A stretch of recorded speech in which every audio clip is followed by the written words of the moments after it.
All right, switching on over now to some Rams news. Some not great news coming out of the Rams camp here. Rams guard Alaric Jackson won't face any felony charges in an arrest on suspicion of domestic battery.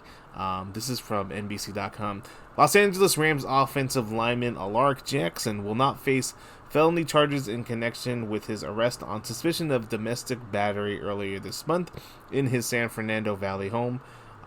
The Los Angeles County District Attorney's Office said that the case was sent to the Los Angeles City Attorney's Office for possible misdemeanor charges. The city's attorney office said the case is under review. The 6'7", 338-pound offensive lineman was arrested around 11 p.m. on June 9th after police were called into his home. When police arrived, they learned that Jackson and a woman had gotten into a verbal argument. This is not the first time that I believe that Alaric Jackson has gotten in trouble. In November 2025, Jackson was named in a civil lawsuit filed in the LA Superior Court by a woman who alleged he recorded her without her consent during sex and refused to delete the video despite her request. The plaintiff claimed that Jackson recorded her without her consent in May of 2024, reported the incident to the NFL, and the league subsequently suspended him for 2 games under its personal conduct policy for an undisclosed violation later linked to the suit's allegations.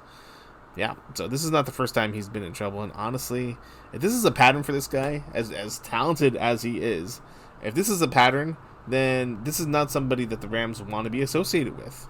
You can't. This is 2 strikes now. The 3rd strike will not be good for Alaric Jackson. It does not matter how talented you are.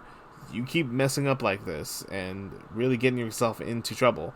That 3rd strike will be a final strike for Alaric Jackson, and he will not be, he'll be cut, and it's going to be hard for him to get on a team knowing he has a pass like this because you can't depend on him, and he's going to make your team look bad. And so this is something the Rams need to just keep their eyes on, hold him accountable for sure, and we'll see what happens with Alaric Jackson. But this is not good. The Rams have done a lot of good things this offseason, and they have made a lot of big signings. And so getting rid of Alaric Jackson, if need be, it probably won't be the worst thing for the Rams.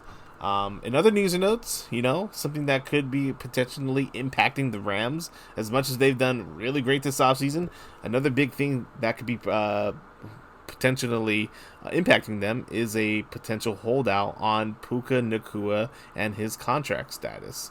Nacua has not signed an extension yet from the Rams, and it could be because of what has been going on with Nacua off the field.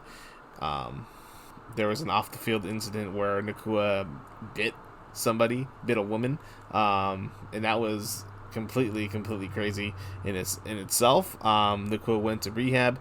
He's been getting better from it. So it could be something in that regard where the Rams really just want to see Nacua pay attention and focus on himself first rather than focusing on a contract extension.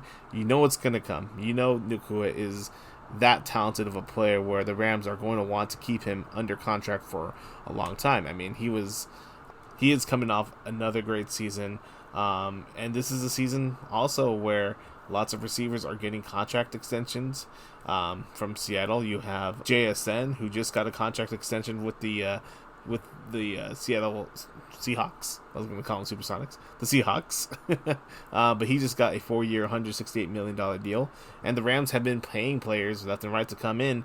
And so could we see Puka Nacua hold out on his contract before the season starts? We'll see. Other guys like Drake London, Christian Watson, Rashid Shaheed, and others have been getting paid this season. And so it'll be interesting to see if and when Puka Nacua gets paid on his extension as well. And the question every Rams fan is asking themselves this offseason is the possibility of Aaron Donald. Could Aaron Donald come out of retirement and join Myles Garrett on that defensive line for this year's Los Angeles Rams? Myles Garrett has come out publicly and said that he's not working to convince the former Rams star Aaron Donald to come out of retirement because he wants Donald to make that decision on his own. He said, I don't want to press him. Garrett was on the New Heights podcast where he was asked about the situation with Aaron Donald, and he said, I don't want to press him because I because I want him to find that spark. And Garrett continued. He walked away from the game feeling so fulfilled, just like, man, I've done everything. I've won everything. I beat everybody. And it's like, all right, I don't need that anymore. Those are words from Myles Garrett. But Garrett also said if Donald looks up and he's like, I might need another one. And he's like, MG, speaking of Myles Garrett, you want to run it? Sure, why not? Look, everybody would love to run it with Aaron Donald. My grandma from the grave would like to run it with Aaron Donald. But it's going to be his decision to make. I don't want to get too much into this because this is all just rumor and speculation, and we truly don't know if Aaron Donald is going to come back out of retirement. Gun to head, I feel like where there's smoke, there's fire. And Aaron Donald, this is too good of an opportunity for him to pass on. And if he doesn't come out of retirement this year, he's never going to. It's not going to happen, Rams fan. It's not going to happen. I'm sorry to say, if he does not come out of retirement this year, Rams fans, it's not going to happen. Plain and simple. Not going to happen. So, this is the time for Aaron Donald to make that decision. It just truly depends on how much he really wants to get another Super Bowl. And certainly the Rams are the favorites to win the Super Bowl this year, back at SoFi Stadium.